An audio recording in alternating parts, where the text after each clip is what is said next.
Me revoilà après une longue absence et avec un trou dans la tête. J'espère que vous allez bien et que vous avez passé de bonnes fêtes de Noël. Dans cette vidéo, je vais partager avec vous une chose, plusieurs choses qui vont vous permettre de vous rapprocher de votre mec. Bah oui, parce que qui a envie d'une relation où on est comme ça? Il y a cette idée que les hommes ont moins de besoins que les femmes sur le plan relationnel ou émotionnel, qu'ils sont quelque part plus résistants, plus autosuffisants, un peu comme le cactus qui peut survivre avec 3 gouttes d'eau en plein désert. C'est faux, c'est totalement faux. Un homme a besoin de savoir et de recevoir autant qu'une femme pour pouvoir s'épanouir dans sa relation. Et dans cette vidéo, je vais partager avec vous des choses qu'un homme a besoin d'entendre, des choses qui vont le rapprocher de vous. Dans une relation, on peut avoir tendance à voir ce qu'il nous manque, mais il ne faut surtout pas oublier de valoriser ce qu'on a déjà. On peut faire des actions pour valoriser, pour récompenser, mais ça passe aussi par les mots.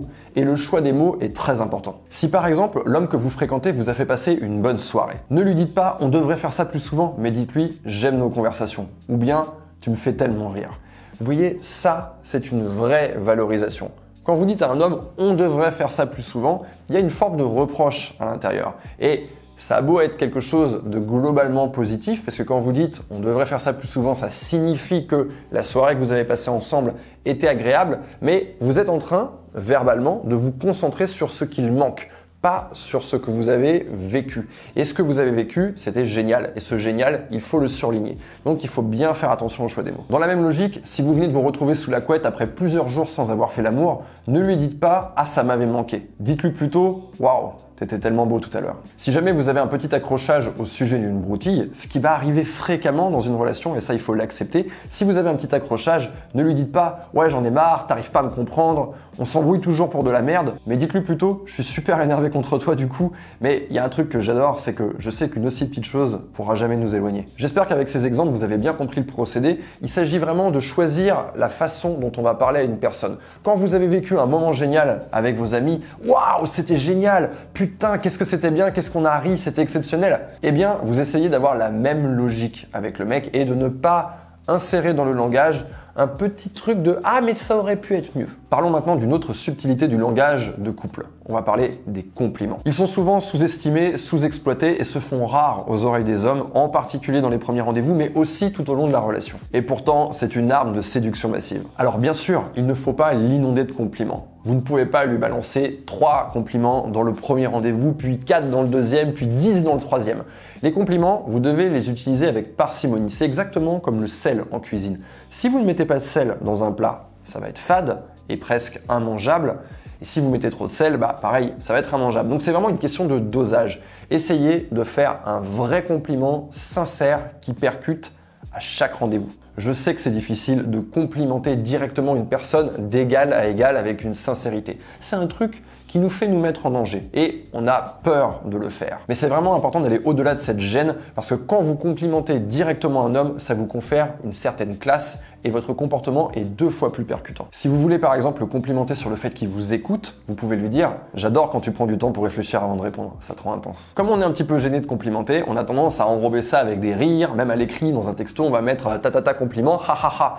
On n'assume pas totalement, c'est quelque chose qui nous permet d'évacuer le stress. Et c'est vraiment important d'essayer de supprimer ces petites traces de non-assumage de notre compliment pour le rendre vraiment clair, lisible, limpide et donc frappadingue. Pour évacuer la gêne, vous pouvez tester la chose suivante. Faites d'abord un compliment sincère et direct. J'adore quand tu portes cette chemise, elle est vraiment trop sexy. Mais si vous avez l'impression d'avoir été trop solennel, que ça a vraiment sonné voilà, comme un sermon dans une église, vous pouvez rajouter un petit quelque chose à la fin, comme dire par exemple « ne le fais pas trop s'il te plaît ». Vous voyez, je vais changer de ton, je vais appuyer un regard, je vais changer ma manière de parler, ce qui fait que ça va venir casser un petit peu ce côté solennel. Ce qu'il faut comprendre avec les conseils que je suis en train de vous donner sur le langage, c'est qu'on est en train d'offrir quelque chose. C'est le don de soi. Il y a une certaine générosité derrière. J'en parle dans mon livre.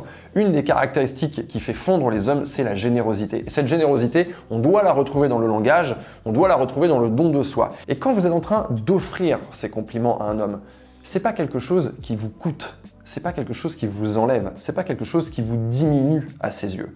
En fait, quand vous êtes capable de faire sincèrement ces compliments, il faut imaginer que vous êtes ici et que vous n'êtes pas en train de vous diminuer par rapport à lui, mais que vous êtes en train de l'élever à votre niveau. Et ça, c'est super important. On a envie, pour que notre relation elle marche, d'avoir ce sentiment partagé, d'être sur un plan d'égalité. Vous êtes deux êtres humains, vous avez tous les deux choisi d'être ensemble. Vous l'avez choisi et vous voulez qu'il vous choisisse. Donc c'est quelque chose qu'il faut matérialiser, c'est quelque chose qu'il faut dire à un moment donné. Je sais que certaines personnes qui vont regarder cette vidéo vont se dire oui mais moi je suis trop timide, je suis sur la réserve, j'aime pas me livrer comme ça, je me protège.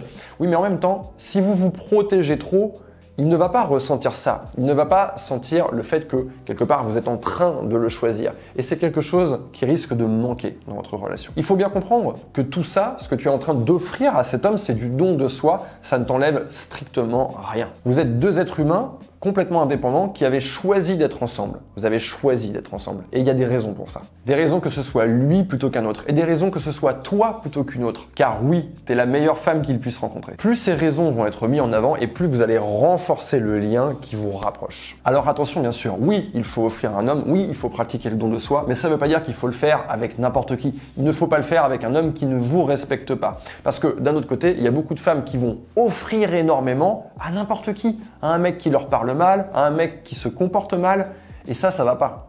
Donc en fait, vous devez être capable d'offrir, de donner, mais vous devez être capable de le faire avec une personne avec qui il y a une certaine réciprocité. Et là, je vous invite vraiment à voir votre relation comme une pente douce. C'est pas un je donne tout ou je donne rien, mais c'est vraiment une pente douce, comme un léger faux plat montant, dans lequel je vais donner progressivement en vérifiant que en face, on me donne également et que je reçois en retour. Cette image de la pente douce, ça veut dire aussi que vous n'allez pas tout donner au premier venu. C'est quelque chose qui va se faire progressivement. En revanche, quand vous rencontrez un homme que vous choisissez, qui vous plaît, à qui vous plaisez, qui va être solide, qui va être fiable, qui va s'investir, oui, cet homme-là, il faut lui donner. Oui, cet homme-là, il faut lui offrir et il faut valoriser ce qu'on a. C'est super important, car si vous ne valorisez pas ce que vous avez, il va lui manquer quelque chose. Et s'il lui manque quelque chose, il ne va pas s'épanouir dans votre relation. J'espère que cette vidéo va vous aider si vous êtes célibataire et que vous faites des rencontres, mais également si vous êtes en couple, ça va vous permettre de faire le point. Pourquoi vous avez choisi votre homme? Pourquoi vous avez eu envie que cet homme-là fasse partie de votre vie? Et ça va peut-être vous ouvrir les yeux sur ce que vous pourriez admirer ou sur ce que vous admiriez déjà quand vous avez rencontré votre mec et que vous avez un petit peu perdu de vue, que vous avez un peu oublié. Ah, c'est vrai que mon mec, il sait résoudre les problèmes. C'est vrai que mon mec, il est manuel. J'aime quand il se sert de ses mains. Eh bien, en fait, vous devez être capable de dire instinctivement, presque rapidement, du tac au tac, qu'est-ce que j'adore chez mon mec. Donc ça peut entraîner peut-être chez vous une petite réflexion et ça pourra vous permettre de le revaloriser dans votre relation parce que c'est hyper important d'avoir des choses que vous admirez chez votre partenaire et vice versa. J'espère que cette vidéo et que ma chaîne de manière générale vous plaît. Si c'est le cas, vous devriez vraiment me rejoindre sur mon club privé. YouTube, c'est ça, mon club privé, c'est ça. Je poste une vidéo par semaine avec du pur contenu exclusif, je rentre vraiment dans le vif du sujet et ce sont des vidéos qui sont vraiment là pour vous aider puisque je réponds aux questions que mes abonnés me posent sur mon club privé. Le lien est juste en dessous dans la description de cette vidéo. Je vous invite vraiment à cliquer, à être curieuse, à venir nous rejoindre. Vous avez 14 jours pour décider si oui ou non vous voulez rester sur le club. Donc il n'y a absolument aucune raison, aucun risque de ne pas venir nous rejoindre puisqu'on est plusieurs centaines d'abonnés. Donc on vous attend et moi je vous dis à très bientôt.